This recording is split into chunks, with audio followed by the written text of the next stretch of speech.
Hello everyone. आज इस lecture में 12th क्लास के बोर्ड एग्ज़ाम के लिए कुछ इम्पोर्टेंट क्वेश्चन लेकर के आए हैं। हमने पिछले लास्ट लेक्चर में कुछ बोर्ड के क्वेश्चन कराए थे, तो आज उसी सीरीज़ को आगे बढ़ाते हुए कुछ क्वेश्चंस के प्रैक्टिस करते हैं जो लास्ट ईयर बोर्ड एग्ज़ाम में आए थे। आज हम फिजिकल केमिस्ट्री का सेकंड चैप्टर इलेक्ट्रोकेमिस्ट्री उसके कुछ क्वेश्चन सोल्व करेंगे। और क्या क्वेश्चन में गिवन है जो लास्ट ईयर के क्वेश्चन हैं, कोई लास्ट ईयर कोई 2020 में आया, कोई 23 में आया, कोई 24 में आया। इस तरह से जो प्रीवियस ईयर के क्वेश्चन हैं उन्हीं क्वेश्चन के बारे में बात कर रहे हैं। तो हमने एक क्वेश्चन लिखा है।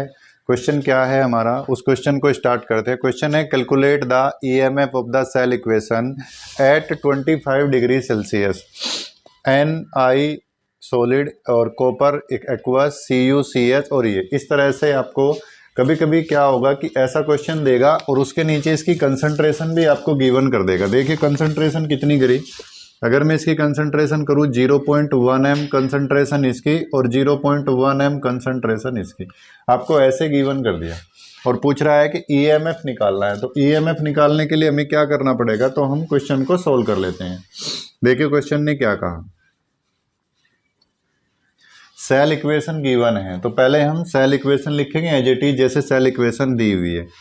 तो सेल इक्वेशन गिवन है solid plus copper 2 plus aqueous equal to copper solid और Ni एक्वस 2 प्लस। ये अब हमने इसमें ये चेक करना होता है कि कैथोड कौन है और एनोड कौन है। तो देखिए अगर इसमें जो वैल्यू गिवन है वो गिवन वैल्यू क्या है, E0 Ni 2 प्लस Ni और इसकी वैल्यू गिवन है 0.25 वोल्ट। और एक हमारा है E0 Cu 2 प्लस और Cu इक्वल टू इसकी वैल्यू गिवन है 0.34 वोल्ट। इतनी बातें हमने लिखनी है। अब नेक्स्ट हम क्या करेंगे इसमें, तो इसके बाद का जो पॉइंट आता है हमारे पास वो E0 सेल निकालना हमने। E0 cell equal to formula होता है E0 सेल कैथोड,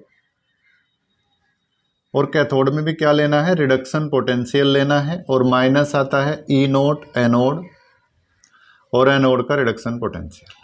ये बातें हमने फॉर्मूला लेना है। अब हमें देखना है कि क्या ये दोनों चीज़ें रिडक्शन पोटेंशियल में है। रिडक्शन पोटेंशियल का मीनिंग होता है कि Ni 2 प्लस ने 2 इलेक्ट्रॉन लेकर के Ni में कन्वर्ट हो गया। देखिए ये रिएक्शन ऐसे है, Ni 2 प्लस उसमें अगर मैं 2 इलेक्ट्रॉन इसको गिव दे दूं तो क्या बनेगा, Ni सॉलिड में कन्वर्ट हो जाएगा। तो इस रिएक्शन को क्या बोलते हैं, रिडक्शन। और जो इसका पोटेंशियल आएगा उसे क्या बोल देंगे, रिडक्शन पोटेंशियल। यानी कि दोनों रिएक्शन क्या है, रिडक्शन पोटेंशियल के फॉर्म में गिवन है। तो हमें क्या करना, ये भी रिडक्शन पोटेंशियल है, ये भी रिडक्शन पोटेंशियल है, तो एज इट इज दोनों रिएक्शन की वैल्यू पुट कर देंगे, किसी को कोई वैल्यू चेंज नहीं करनी है। अब बात आती है कि कैथोड कौन है और एनोड कौन है। तो हम आपको बता रहे हैं एक ट्रिक के इसमें ये जो पॉइंट होता है, ये वाला जो सॉलिड फॉर्म में एग्जिस्ट करेगा उसको हम बोलते हैं क्या, एनोड। उसको हम बोलते हैं एनोड। यानी कि हमारा जो निकिल वाला पोर्शन है वो एनोड होगा और जो कॉपर वाला है वो कौन होगा, वो कैथोड होगा। ये ध्यान रखना है। जब इक्वेशन में, सेल इक्वेशन में आपको Ni ये दिया हुआ होगा सॉलिड, तो वो सॉलिड क्या होता है, एनोड होता है। और ये वाला क्या होगा, सेकंड कैथोड होगा। बस वैल्यू पुट कर देंगे। तो वैल्यू पुट करने के लिए क्या होगा, E0 cell equal to E0 cell की value cathode minus anode. Cathode कितना है, ये रहा, इसकी वैल्यू है 0.34 वोल्ट और माइनस इसकी वैल्यू है 0.25 वोल्ट। तो हमने क्या करना, 0.34 माइनस माइनस की मल्टीप्लाई प्लस हो जाएगी 0.25, तो इक्वल टू आ जाएगा 549 और 5.0, यानी कि इतने वोल्ट आ गया E0 सेल। और जब हमारा दोनों की कंसंट्रेशन इक्वल है तो हमें इसी की यही वैल्यू आएगी। तो इस तरह से हमने क्वेश्चन को इसको सोल्व कर लेना है। तो ये क्वेश्चन लास्ट ईयर 22 में आया था और आगे भी आ सकता है। अभी मैं इसी के जैसा एक क्वेश्चन चेंज कर रहा हूँ, उसी क्वेश्चन को हमें करके देखना है कि क्या ये क्वेश्चन हो पाता है या नहीं हो पाता। अब नोट करें, फिर उसके बाद सेकंड क्वेश्चन स्टार्ट करते हैं। तो स्टार्ट कर लेते हैं अपना क्वेश्चन नंबर सेकंड। देखिए क्वेश्चन नंबर सेकंड में हमने थोड़ा सा चेंज किया है। क्वेश्चन फर्स्ट क्वेश्चन के जैसा ही है, बस हम आपको समझाने के लिए क्वेश्चन सेकंड को चेंज किया है। क्या चेंज किया है, calculate the EMF as it is है, इक्वेशन भी एज इट इज है, कंसंट्रेशन भी एज इट इज है, बस हमने क्या किया Na2+ Na ये कर दिया और Cu2+ कर दिया। पहले क्या था, पहले Cu में इधर 2+ था, इधर Cu सॉलिड बना हुआ था, एक्वस से सॉलिड बना हुआ था, लेकिन अब की बार हमने क्या कर दिया, इसको थोड़ा सा चेंज कर दिया। तो आइए हम स्टार्ट करते हैं अपने क्वेश्चन को। क्वेश्चन में पहले क्या करना, एज इट इज हमने रिएक्शन लिखनी है, और वो रिएक्शन लिखने के लिए क्या करेंगे, Na solid copper 2+ aqueous equal to Cu solid, और नेक्स्ट है प्लस Na2+ एक्वस, ऐसे ही रहा। अब हमने क्या, जो गिवन वैल्यू है वो क्या है, E0 Na2+ से Na इक्वल टू वैल्यू आई -0.25 वोल्ट, और जो कॉपर वाली वैल्यू है E0 कॉपर से कॉपर 2+, उसकी वैल्यू है -0.34 वोल्ट। देखिए दोनों वैल्यू आपको गिवन है। ये वाली वैल्यू में क्या हो रहा है, देखो इस वाली रिएक्शन को समझो, ये क्या है, Na2+ ने 2 इलेक्ट्रॉन लिए और लेने के बाद क्या बना, Na सॉलिड में कन्वर्ट हो गया, यानी कि रिएक्शन क्या कह रही है, सीधी सीधी रिएक्शन हो रही है रिडक्शन पोटेंशियल की। नेक्स्ट क्या है, इस वाले में देखो क्या हुआ, इस वाले कॉपर सॉलिड ने कॉपर 2+ करके और 2 इलेक्ट्रॉन लूज किए हैं, तो रिएक्शन में क्या हो रहा है, ऑक्सीडेशन हो रहा है।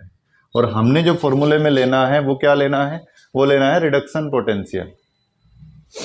तो रिडक्शन पोटेंशियल लेना है, और इसमें क्या दे रखा है, ऑक्सीडेशन पोटेंशियल दे रखा है, तो हमें रिडक्शन पोटेंशियल में चेंज करना है। तो कैसे रिडक्शन पोटेंशियल में चेंज करेंगे, देखिए चेंज करने के लिए क्या करना है, मैं इस रिएक्शन को अपोजिट कर देता हूँ।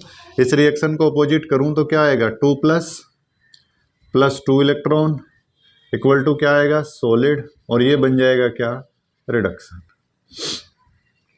तो हमने इस रिएक्शन को अब ऐसे करना पड़ेगा, इस वाली को और करके रिडक्शन पोटेंशियल के फॉर्म में इसको करना पड़ेगा, Cu2+ Cu और इक्वल टू ये जो वैल्यू है ये प्लस में 0.34 वोल्ट करना पड़ेगा। बस ये आपने ध्यान रखना है, इन क्वेश्चन में क्या देना है, बस इसको प्लस कर देना है, केवल साइन चेंज होता है। अगर ऑक्सीडेशन में है तो रिडक्शन पोटेंशियल में चेंज कर देना है, और अगर रिडक्शन पोटेंशियल में है तो ऑक्सीडेशन पोटेंशियल में चेंज कर देना है। ये इतना काम हमने करना है। तो नेक्स्ट फॉर्मूला हमारा वही है, E0 cell equal to E0 cathode reduction potential minus E0 anode का रिडक्शन पोटेंशियल। तो क्या आएगा, E0 कैथोड कौन है, हमें पता है, ये वाला क्या है, ये वाला पोर्शन क्या होता है, कैथोड, और ये वाला पोर्शन क्या होगा, एनोड। तो कैथोड और एनोड, कैथोड कौन सा है, ये वाला कैसे है, प्लस का हो गया, तो मैं इसको प्लस का लिखूंगा 0.34 वोल्ट, इसके बाद माइनस, और में माइनस करेंगे तो 0.25 वोल्ट। तो सेम वही क्वेश्चन हो गया, वैल्यू वही आ गई, इतने वोल्ट और प्लस 0.25 वोल्ट, तो ये आया हमारा प्लस का 0.59 वोल्ट E0 सेल। देखिए सेम क्वेश्चन बन करके आ गया है। बस हमें करना क्या है, हमें ध्यान ये रखना है कि हमारा क्वेश्चन में ऑक्सीडेशन पोटेंशियल पूछ रहा है या रिडक्शन पोटेंशियल पूछ रहा है, इसी चीज़ को लेकर के क्वेश्चन में मिस्टेक होती है। तो आई होप आपने अच्छे से समझा होगा। दो क्वेश्चन दिए हैं, एक क्वेश्चन में कुछ पैटर्न दिया था, दूसरे में कुछ पैटर्न दिया था हमने। अब हम एक क्वेश्चन कंडक्टिविटी को लेकर के, कंडक्टिव सेल को लेकर के उसके लिए करते हैं, क्योंकि वो भी बोर्ड के पॉइंट ऑफ व्यू से वेरी इंपॉर्टेंट है। तो आइए स्टार्ट करते हैं अपना क्वेश्चन कंडक्टिविटी को लेकर के, तब तक आप इसे नोट करिए। तो हमारा नेक्स्ट क्वेश्चन है कंडक्टिविटी को लेकर के, आइए स्टार्ट करते हैं कंडक्टिविटी का। वेरी इंपॉर्टेंट क्वेश्चन है, हमने इसको लिखा वेरी इंपॉर्टेंट क्वेश्चन। ये वेरी इंपॉर्टेंट क्वेश्चन की कैटेगरी में आता है।